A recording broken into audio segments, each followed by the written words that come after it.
मगाची सांगितलं की गद्दार आमदार बालाजी कल्याणकर यांना मातोश्रीचे आणि शिवसेनेचे दरवाजे बंद आहेत.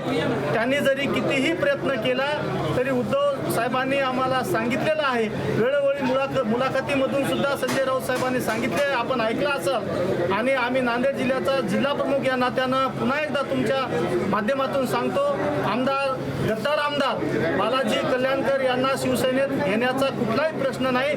आज जरी वर्तमानपत्रामध्ये बातम्या आल्या असतील, बालाजी कल्याणकर गद्दार हे येण्याचा प्रयत्न जरी करीत असतील तर शिवसैनिक हे सहन करणार आहे आणि त्याला मातोश्रीचे दरवाजे कायमचे बंद आहेत. आज त्याला भुई पळता सपाट झाली. आज तुम्ही बघितलं असेल, मी मागे सुद्धा एक वेळेस बोललो होतो की गद्दार आमदार बालाजी कल्याणकर यांनी पोलीस प्रोटेक्शन काढावं, जनता त्याला अजिबात रस्त्यावर फिरू देणार नाही.